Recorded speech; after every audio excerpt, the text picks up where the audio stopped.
Hi friends, Kavichandra audio நாவல் சேனலுக்கு அன்புடன் உங்களை வரவேற்கிறேன். சேனலை சப்ஸ்கிரைப் செய்யாமல் தொடர்ந்து கேட்டுக்கொண்டிருக்கும் நண்பர்களே, உங்களது சப்ஸ்கிரிப்ஷன், லைக்ஸ், ஷேர்ஸ், கமெண்ட்ஸ் எங்களை அடுத்த நிலைக்கு கொண்டு செல்வதோடு உங்களுக்காக இன்னும் புதிய முயற்சிகளை செய்ய வைக்கும். அதனால் மறக்காம சேனலை சப்ஸ்கிரைப் பண்ணிட்டு உங்களது அன்பை லைக்ஸ், ஷேர்ஸ், கமெண்ட்ஸ் மூலமாக எங்களுக்கு தெரிவியுங்கள். கதைகளை தொடர்ந்து நீங்கள் கேட்க விரும்பினால் அப்படியே பக்கத்தில் இருக்க பெல் பட்டனை கிளிக் பண்ணுங்க. வாங்க கதைக்குள்ள போகலாம். திரை 28. அன்று பேசி முடிவெடுத்தது போல் மலரவனிற்கும் பாவைக்கும் கோவிலில் வைத்து எளிதாக திருமணம் நடந்திருந்தது. அக்கம் பக்கம் இருப்பவர்களுக்கும் இதனால் பதில் சொல்ல வேண்டியது இல்லை. விமர்சையாக செய்ய விருப்பம் இல்லை. அதனால் வீட்டு அளவில் முடித்து கொண்டோம் என்று சொல்லிக் கொள்ளலாம் என்ற எண்ணத்தோடு அனைவரும் இதற்கு சம்மதித்து இருந்தனர். திருமணம் முடிந்து பாவையை அழைத்து சென்று அதியனின் இல்லத்தில் விட்டிருந்த மலரவன், இப்பவும் சொல்றேன் பாவை, இது நீ எடுத்த முடிவு. அதனால என்ன நடந்தாலும் பொறுத்து போகணும்னோ வெளியே தெரியாம மறைக்கணும்னோ எந்த அவசியமும் இல்லை. உனக்கு என்னைக்கு இது சரி வராதுன்னு தோணுதோ அந்த நிமிஷம் நீ கிளம்பி என்கிட்ட வந்துடலாம். உனக்கு எப்பவும் நான் துணையா இருப்பேன் என்றிருந்தான். இதை கேட்டுக்கொண்டிருந்த அதியனின் முகம் இறுகியது. இப்போ ஏன் இந்த பேச்சு என்பது போல் யாழினியின் மனம் என்ன. பாவையோ அதற்கு நேர் மாறான மனநிலையில் அமர்ந்திருந்தாள். முற்றிலும் மலரவனுக்கு எதிரான ஒரு முடிவை அவள் எடுத்து பிடிவாதமாக நின்று அதை செயல்படுத்தி இருந்தாலும் தன்மேலான அன்பு துளியும் குறையாமல் தனக்காக நிற்பேன் என்று மலரவன் கூறுவது பாவையை நெகிழ செய்திருந்தது. அன்றைய நாள் இப்படியே செல்ல மாலை வரை அங்கிருந்து விட்டு யாழினியும் மலரவனும் கிளம்பினர். அதன் பின்பும் அசையாமல் பாவை சோஃபாவிலேயே அமர்ந்திருக்க, ஏன் இங்கேயே உட்கார்ந்திருக்க, ரூம்ல போய் ரெஸ்ட் எடு என்று அவர்கள் அறையை காண்பித்தான் அதியன். அதற்கு முதலில் தயங்கினாலும் வெகு நேரமாக ஒரே இடத்தில் அமர்ந்திருந்த சோர்வும், காலையில் இருந்து இன்று எல்லாம் சரியாக நடந்து முடிய வேண்டுமே என்ற பதட்டமும், மலரவனுக்கும் அதியனுக்கும் இடையில் பிரச்சனை எதுவும் வந்துவிடக் கூடாதே என்ற பயமும், அவசரப்பட்டு எடுத்திருக்கும் இந்த முடிவு சரி வருமா என்ற குழப்பமும் சேர்ந்து அவளை அலைக்கழித்து கொண்டிருந்ததில் பாவை மிகவும் சோர்ந்து போய் இருந்தாள். அவளுக்கு இப்போது ஓய்வு நிச்சயமாக தேவைப்பட்டது. அதில் மறுபேதும் சொல்லாமல் அதியன் காண்பித்த அறைக்குள் சென்று படுத்துவிட்டாள் பாவை. ஓய்வுக்காக வேறு வழி இல்லாமல் வந்து விழி மூடி படுத்துவிட்டாலும் பாவையின் மனம் பெரும் சத்தத்துடன் மத்தளம் தட்டி கொண்டிருந்தது. சமீபமாக அதியன் அவளிடம் நடந்து கொள்ளும் முறையெல்லாம் நினைவில் வந்து போக, இன்று எப்படி நடந்துக்குவாங்களோ என்ற பயமே அவளை நிம்மதியாக விழிமூட விடாமல் செய்து கொண்டிருந்தது. ஆனால் அவள் எதிர்பார்த்தது போல் அங்கு எதுவும் நடக்கவில்லை. அதியன் எந்த வகையிலும் பாவையை தொந்தரவே செய்யவில்லை. இருமுறை அந்த அறைக்குள் வந்தாலும் தன் வேலையை முடித்துக்கொண்டு உள்ளறைக்குள் சென்று உடைமாற்றிக்கொண்டு அமைதியாக வெளியேறியிருந்தான் அதியன். அதில் உண்டான நிம்மதியோடு விழிமூடி ஓய்வெடுத்தாள் பாவை. 1 மணி நேரம் கடந்திருக்க குளித்து உடைமாற்றி கொண்டு வந்தால் நன்றாக உறங்கலாம் என தோன்றவும் எழுந்து அறையின் கதவை மூடினாள் பாவை. அதே நேரம் பின்னால் இருந்து அவளை இறுக அணைத்திருந்த அதியன் பாவையின் கை மீது தன் கையை வைத்து கதவை தாழிட, அவனின் இந்த செயலில் திகைத்து மூச்சு விடக்கூட மறந்து பாவை அப்படியே அசையாமல் நின்றிருக்க, அவளின் இடையை மேலும் இறுக்கி வளைத்து தன்னோடு சேர்த்து அணைத்தபடி பாவையின் கழுத்து வளைவில் முகத்தை புதைத்திருந்தவன் அங்கு மெல்ல முத்தமிடத் தொடங்கினான். அடுத்த நொடி அவனை வேகமாக தன்னிடம் இருந்து உதறி தள்ளினாள் பாவை. இதில் கேள்வியாக அதியன் அவளை பார்த்து கொண்டிருக்க, பக்கத்துல வராதீங்க, என்கிட்ட தள்ளியே இருங்க என்று எச்சரிக்கும் குரலில் கூறினாள் பாவை. ஏன் என்றவாறே அதியன் அவள் முகம் பார்க்கவும், இந்த கல்யாணம் நாம சேர்ந்து வாழறது, நான் உங்க வீட்டுக்கு வந்து இருக்கிறது எல்லாமே ஒரு நடிப்பு தான். மற்றவங்க முன்ன நாம போடும் ஒரு நாடகம், அவ்வளவுதான் என்றால் திடமான குரலில் பாவை. ஆனா நான் அப்படி நினைக்கலையே என்றான் அதியன். நான் அப்படிதான் நினைச்சேன், அதனாலதான் இப்படி ஒரு முடிவுக்கும் வந்தேன் என்று பாவை அழுத்தத்தோடு கூறவும், இத பத்தி நீ முன்னையே என்கிட்ட பேசி இருக்கணும். நான் அப்பவே முடியாதுன்னு சொல்லி இருப்பேன். நீ உன் மனசுக்குள்ள நினைச்சு எடுத்த முடிவுக்கு நான் எப்படி பொறுப்பாக முடியும் என்றான் அதியன். ஏன், நீங்களா உங்க மனசுக்குள்ள ஒன்ன யோசிச்சு எடுத்த முடிவுக்கு நான் பொறுப்பாகலையா, இல்ல பழிதான் சுமக்கலையா? இதுவும் அது போலன்னு நினைச்சுக்கோங்க என்று எரிச்சலோடு பேசினாள் பாவை.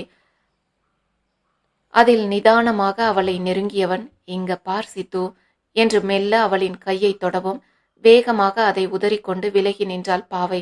முதலில் உன்னை நல்லா புரிஞ்சுக்கோங்க. அன்னைக்கு நிலைமை மோசமாக கூடாதுன்னு தான் நான் அப்படி அண்ணா கிட்ட பேசினேன்.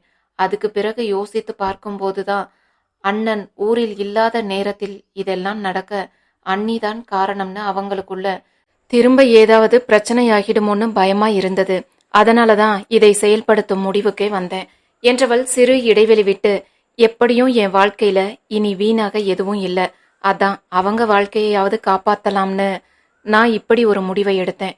இதனால நம்ம வாழ்க்கையில எதுவும் மாறப்போறதில்ல. நீங்க உங்க வாழ்க்கைய வாழுங்க, நான் என் வாழ்க்கைய வாழறேன் என்றாள் பாவை. இதற்கு அட்டகாசமாக சிரித்திருந்த அதியன், என் வாழ்க்கையைத்தான் என்ன வாழ விடாம செய்யறியே என்றான். அதில் அவனை முறைத்து கொண்டு சென்று படுக்கையில் பாவை படுத்துவிட சற்று நேரம் அவளையே பார்த்து கொண்டிருந்த அதியன் பின் இரவு விளக்கை ஒளிர செய்துவிட்டு அவள் அருகில் சென்று படுத்தான். அதில் திடுக்கிட்டு பாவை எழுந்து அமரவும், இப்போ என்ன என்றான் எரிச்சலோடு அதியன். இல்ல, நீங்க இங்க என்ன செய்றீங்க என்று பாவை தடுமாறவும், அதான் எதுவும் செய்யக்கூடாதுன்னு சொல்லிட்டியே, தூங்கதாம்மா வந்தேன், தயவு செஞ்சு தூங்கு, இப்படியே பேசி என் மனசை மாத்திடாத என்று கடுப்போடு பேசிவிட்டு திரும்பி படுத்தான் அதியன். அதில் அவன் முதுகை சில நொடிகள் வெறித்து பார்த்திருந்தாள் பாவை. இங்க வேற ரூம் இருக்கா, நான் அங்க போய் படுத்துக்கிறேன் என்று பாவை கூறவும் பட்டென எழுந்து அமர்ந்தவன், ரொம்ப கஷ்டப்பட்டு என்னை கட்டுப்படுத்திக்கிட்டு இருக்கேன், வெறியேத்தாம அமைதியா இரு, என்னை சீண்டி விடாத, அப்புறம் நடக்கும் சேதாரத்துக்கு நான் பொறுப்பில்ல. இங்க படுத்தா உனக்கு என்னடி பிரச்சனை? பக்கத்து ரூம்ல நீ படுத்தா மட்டும் என்னால வர முடியாதா? நடிக்கிறதுன்னு முடிவெடுத்துட்டா ஒழுங்கா நடிக்க தெரியணும். இப்படி நாம தனித்தனி ரூம்ல இருந்தா நாளைக்கு காலையில உங்க அண்ணனும் என் தங்கச்சியும் ஈஸியா கண்டுபிடிச்சிடுவாங்க. நீ தாண்டி இந்த விஷயத்துல கத்துக்குட்டி, அவங்க இல்ல. பெருசா பிளான் போடுறாலாம் பிளான். தூங்குடி கம்முன்னு என்று எரிச்சலில் கத்தி விட்டு படுத்தான் அதியன். அவன் பேசியதில் உள்ள உண்மை புரிய அதியனின் முதுகையே சில நொடிகள் பார்த்திருந்தவள் கால்களை குறுக்கி கொண்டு அவனிடம் இருந்து முடிந்தவரை விலகி படுத்துக் கொண்டாள் பாவை. 2 மணி நேரத்திற்கு பிறகு பாவை நன்றாக உறங்கிவிட்டிருக்க அவளின் தூக்கத்தை உறுதி செய்து கொண்டவன் மெல்ல பாவையின் இடையை தன்னோடு சேர்த்து இறுக்கி கொண்டு உறங்கி போனான் அதியன். விடியற் காலையில் கண் விழித்த பாவை அதியன் தன்னை அணைத்து கொண்டு உறங்குவதைக் கண்டு திகைத்தாள். மெதுவாக அவன் கைகளை விலக்கிவிட்டு அங்கிருந்து எழுந்து செல்ல பாவை முயல, இவ்வளவு சீக்கிரம் எழுந்து என்ன செய்ய போற என்று உறக்கத்திலேயே கேட்டபடி புரண்டு படுத்திருந்தான் அதியன். அதை கொஞ்சமும் கண்டு கொள்ளாமல் எழுந்து குளித்து தயாராகி வெளியில் வந்தவள் சமையலறைக்கு சென்று பார்க்க அங்கு எந்த பொருளும் இல்லாமல் சமையலறை வெறுமையாக காட்சியளித்தது. அதில் அடுத்து என்ன செய்வது என தெரியாமல் பாவை சோஃபாவில் கன்னத்தில் கை வைத்தபடி அமர்ந்திருக்க மெதுவாக வெளியில் எழுந்து வந்தான் அதியன். என்னாச்சு, ஏன் இப்படி உட்கார்ந்து இருக்க? நேத்துதான் நமக்கு கல்யாணம் ஆகி இருக்கு, இன்னைக்கு காலையில நீ இப்படி கன்னத்துல கை வச்சு உட்கார்ந்து இருந்தா இந்த உலகம் என்ன தப்பா பேசும் டார்லிங் என்று அவளை வம்பிழுத்தவாறே வந்து அவளை இடித்து கொண்டு அமர்ந்திருந்தான் அதியன். இதில் வேகமாக அவனிடம் இருந்து தள்ளி அமர்ந்தவள் அவனை முறைக்க, என்னவா என் செல்லத்துக்கு என்றான் அவளின் முறைப்பை பார்த்து அதியன். எனக்கு பசிக்குது, சமைக்கலாம்னு போனா கிச்சன்ல எதுவுமே இல்ல என்றாள் பாவை. பசிக்குதா? கொஞ்ச நேரம் இரு, யாழினி நமக்கு சாப்பிட கொண்டு வருவா என்று விட்டு அதியன் குளிக்க எழுந்து செல்ல முயல, இன்னும் எத்தனை நாள் இப்படி அவங்களே நமக்கு கொண்டு வருவாங்க என்றாள் பாவை. நானும் வேண்டாம், நானே பாத்துக்கிறேன்னு தான் சொன்னேன், ஆனா அவதான் கேட்கல என்ற அதியனை இப்போது எரிச்சலோடு பார்த்தவள், அது நீங்க தனியா இருக்கும்போது, இப்போ நானும் இங்க இருக்கேன், நம்ம 2 பேருக்கும் சேர்த்து அவங்க தினம் சமைச்சு கொண்டு வருவாங்களா? அது நல்லா இருக்குமா என்றாள் பாவை. ஓ, நீ அப்படி வரியா? சரி, என்ன வேணும்னு சொல்லு, வாங்கிடலாம், லிஸ்ட் போட்டு வை, குளிச்சுட்டு வரேன் என்று விட்டு அதியன் குளிக்க சென்றுவிட வீட்டிற்கு தேவையான அனைத்தையும் வேகமாக பட்டியலிட தொடங்கினாள் பாவை. அதற்குள் அதியனும் தயாராகி வந்துவிட பட்டியலை அவனிடம் கொடுத்தாள் பாவை. அதை வாங்கி சரியாக கூட பார்க்காமல் அப்படியே ஒரு போட்டோ எடுத்து தன் உதவியாளன் சிவாவுக்கு அனுப்பி வைத்திருந்தான் அதியன். அடுத்த சில நிமிடத்தில் யாழினி இருவருக்குமான உணவோடு அங்கு வர கூடவே மலரவனும் குழந்தையை தூக்கி கொண்டு வந்தான். அவனின் பார்வை இருவரின் மேலும் ஆராய்ச்சியாக பதிய இதை கண்டு தனக்குள்ளேயே புன்னகைத்து கொண்டான் அதியன். மச்சான், நீ எதுக்கு யூஸ் ஆகுறியோ இல்லையோ, எனக்கு நல்லா யூஸ் ஆவேன்னு மட்டும் புரியுது என்று தனக்குள்ளே சொல்லிக் கொண்டவாறே பாவையின் அருகில் வந்து அவளை உரசிக்கொண்டு அமர்ந்து அவளின் தோளில் கையை போட்டான் அதியன். இதில் கோபமானாலும் அவளால் தன் உணர்வுகளை முகத்தில் கூட வெளிப்படுத்திக் கொள்ள முடியவில்லை. மலரவனின் பார்வை தங்கள் மேல் இருப்பதை உணர்ந்தவளும் அமைதியாக புன்னகை முகத்தோடு அமர்ந்திருந்தாள். அதே நேரம் எல்லோரும் எழுந்து சாப்பிட வாங்க, எங்களுக்கும் சேர்த்து இங்கேயே கொண்டு வந்துட்டேன் என்ற யாழினி உணவு மேசையில் அனைத்தையும் எடுத்து வைக்கவும் மலரவனின் கையில் இருந்த குழந்தை உறங்கிக் கொண்டிருப்பதைக் கண்டு, கொடுங்கண்ணா, நான் லட்டுவ உள்ள படுக்க வச்சுட்டு வரேன் என்றாள் பாவை. இல்ல, கை மாறினா எழுந்துடுவா பாவை, நாம சாப்பிட்டு முடிக்கும் வரை அவ தூங்கட்டும் என்ற மலரவன், எங்க இவளை படுக்க வைக்கட்டும் என்றவாறே பாவையை கேள்வியாக பார்க்க, அவளோ அவர்கள் தங்கி இருந்த அறைக்கு அருகில் இருந்த அறையை சுட்டி காண்பித்தாள். அந்த அறையில் என்ன இருக்கிறது, எதற்கு அதியன் அந்த அறையை பயன்படுத்துகிறான் என எதுவுமே பாவைக்கு தெரியவில்லை. இங்கு வந்ததில் இருந்து அவள் ஒரே அறையில் இருந்து விட்டதால் சட்டென நிலைமையை சமாளிக்க அவள் அங்கே கையை காண்பித்திருந்தாள். அவனும் அந்த அறையின் கதவை திறந்து கொண்டு உள்ளே சென்றிருந்தான். அங்கிருந்த படுக்கையில் குழந்தையை கிடத்திவிட்டு நிமிர்ந்த மலரவன் எதிரில் இருந்த சுவரை பார்த்து திகைத்தான். அப்போதே மலரவனின் பார்வையை தொடர்ந்து அந்த பக்கம் பார்த்திருந்த பாவையும் அவனுக்கு கொஞ்சமும் குறையாத திகைப்போடு அப்படியே நின்றுவிட்டாள். அந்த அறையின் சுவரில் பெரிதாக அன்று பாவை ஒரு விளம்பரத்திற்காக எடுத்துக்கொண்ட புகைப்படம் பெரிதுபடுத்தப்பட்டு மாட்டப்பட்டிருந்தது. யோசனையாக அந்த படத்தை பார்த்தபடியே திரும்பி பாவையை பார்த்த மலரவன், இது இது எப்போ எடுத்தது என்றான். அந்த புகைப்படத்தை இங்கு பார்த்ததில் உண்டான திணறலோடு நின்றிருந்தவள் அதை மறைத்து கொண்டு, போன மாசம்னா என்றிருந்தால் மெல்லிய குரலில் பாவை. அதில் நெற்றியை சுருக்கியவனுக்கு ஏதோ புரிவது போல் இருக்க வேறு எதுவும் பேசாமல் அங்கிருந்து நகர்ந்து விட்டான் மலரவன். இவர்கள் இருவரும் அப்போதிருந்தே நெருக்கமாக பழகி கொண்டிருப்பது போல் மலரவன் புரிந்து கொண்டதை உணர்ந்த பாவையும் எதுவும் செய்ய முடியாமல் அவனை பின்தொடர்ந்தாள்.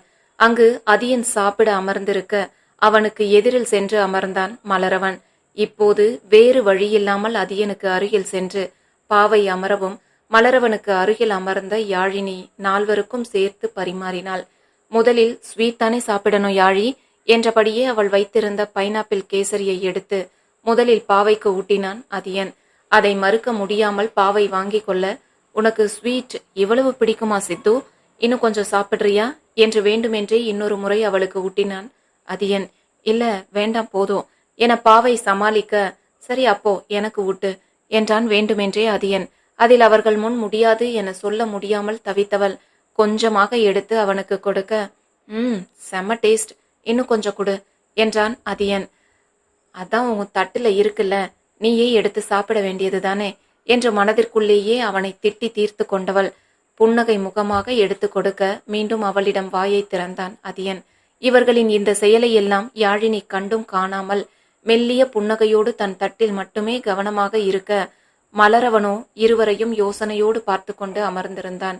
அதியனுக்கு ஊட்டி கொண்டிருந்த பாவை இதை கவனித்துவிட்டு, ஐயோ என்னாச்சுன்னு தெரியலையே, அண்ணா ஏன் இப்படி பாக்குறாங்க, ஒருவேளை சந்தேகப்படுறாங்களோ என்று எண்ணியபடியே, உங்களுக்கு கேசரி ரொம்ப பிடிச்சிருக்கா, நான் இன்னும் கொஞ்சம் வைக்கட்டுமா என்று கேட்டு அவளே எடுத்து அவனுக்கு ஊட்ட, மச்சான் நீ ஏன் இங்கேயே தங்கிடக்கூடாது என மனதில் நினைத்தபடியே அதை வாங்கி கொண்டான் அதியன். இப்படியே மலரவனின் இருப்பை தனக்கு சாதகமாக பயன்படுத்தி கொண்டு பாவையை பாடாய் படுத்தியவாறு அதியன் காலை உணவை சாப்பிட்டு முடிக்கவும் அவன் கொடுத்திருந்த பட்டியலில் இருந்த அனைத்தையும் வாங்கி கொண்டு வீடு வந்து சேர்ந்தான் சிவா. இதை யாழினி கேள்வியாக பார்க்கவும், சித்துதான் சமைக்க தேவையானதையெல்லாம் கேட்டா யாழி என்றான் அதியன். ஏன் பாவை, நான் தான் செஞ்சு கொண்டு வரேன் இல்ல என்றாள் யாழினி. இன்னும் எத்தனை நாளைக்கு அண்ணி, 3 வேளையும் நீங்களே செஞ்சு கொண்டு வந்து கொடுத்தா அப்புறம் நான் இங்க என்ன செய்ய என்றாள் பாவை. நாம நினைச்சா என்ன வேணும்னாலும் செய்யலாம் என்று அவளுக்கு மட்டும் கேட்கும் குரலில் கிசுகிசுத்தான் அதியன். இதை கவனித்திருந்த மற்ற இருவரும் அவர்களுக்குள் பேசிக்கொண்டது என்னவென புரியவில்லை என்றாலும் இதற்கு மேல் அவர்களுக்கு இடைஞ்சலாக இருக்க விரும்பாமல் அங்கிருந்து கிளம்பினர். மலரவன் மீண்டும் அறைக்குள் செல்ல முயல, வேண்டாம்னா, லட்டு முழிச்சதும் நானே கொண்டு வந்து தரேன், ஏன் தூங்கும் குழந்தைய இங்கேயும் அங்கேயும் அலைக்கழிக்கணும் என்றாள் பாவை. அதற்கு சரி என்று விட்டு அவர்கள் இருவரும் சென்றிருக்க வாயில் வரை சென்று இருவரையும் வழி அனுப்பி வைத்துவிட்டு கதவை மூடியிருந்த பாவை கதவின் மேலேயே சாய்ந்து ஒரு ஆழ்ந்த பெருமூச்சை வெளியேற்றினாள். நடிப்பு தானே அப்படின்னு நினைச்சா இத்தனை சிரமமா இது இருக்கும்னு அவளுக்கு இன்றுதான் புரிந்தது. சில நிமிடங்களே அவங்களை சமாளிக்க முடியலையே, இனி வாழ்க்கை முழுக்க எப்படி சமாளிக்க போறோம் என்ற பயம் இந்த நொடி பாவைக்கு தோன்றியது. கண்ணாடி போல் அவள் மனதில் நிலைப்பதெல்லாம் முகத்தில் வந்து போக அதையெல்லாம் நிதானமாக பார்த்தவாறு அமர்ந்திருந்தான் அதியன். இப்போ புரிஞ்சிருக்கும்னு நினைக்கிறேன் என்றான் அதியன். அதில் அவனை திரும்பி பார்த்தவள், உங்களுக்கெல்லாம் விளையாட்டா போச்சா?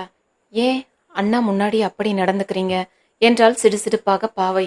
இது என்னடா வம்பா போச்சு, நீதானே நடிக்கணும்னு சொன்ன என்று அதியன் அலட்டி கொள்ளாமல் கூறவும், இப்படித்தான் நடிக்கணும்னு இல்ல என்றாள் பாவை. இப்படி நடிக்கலன்னா நம்ப மாட்டாங்க சித்து, நாம புதுசா கல்யாணமானவங்க, இப்படித்தான் இருக்கணும் என்று விட்டு அவன் எழுந்து செல்ல முயல வேகமாக வந்து அவன் வழியை மறித்தது போல் நின்றாள் பாவை. இதெல்லாம் நான் செய்யணும் டார்லிங். சரி, நீ செஞ்சா என்ன, நான் செஞ்சா என்ன என்று அதியன் அவளை ரொமான்ஸாக பார்க்க, சட்டென அவனின் வெகு அருகில் நின்று இருப்பதை உணர்ந்து விலகி நின்றவள், இந்த இந்த போட்டோ எப்படி உங்ககிட்ட வந்தது என்றால் அவன் பக்கத்து அறையில் மாட்டியிருந்த புகைப்படங்களை காண்பித்து பாவை. அது நிரஞ்சன் கிட்ட இருந்து வாங்கிட்டேன் என்று விட்டு அதியன் அங்கிருந்து நகர, மீண்டும் அவனை தடை செய்வது போல் வந்து நின்றவள், ஏன் எனவும், என் பொண்டாட்டிய கண்டவனும் ரசிக்கிறது எனக்கு பிடிக்கல, அதான் தட்டி தூக்கிட்டேன் என்றான் அதியன். அவன் சொன்ன விதத்தில் கோபமானவள், ஏன் நீங்க கூட தான் மாடலிங் செய்யறேன்னு சொன்னீங்க, அப்போ அது மட்டும் சரியா எனவும், பொசசிவ் ஆகிறியா பேபி என்று உல்லாசமாக கேட்டவன், அப்படி ஒரு ஐடியாவே எனக்கு இல்ல என்றான் உறுதியான குரலில் அதியன்.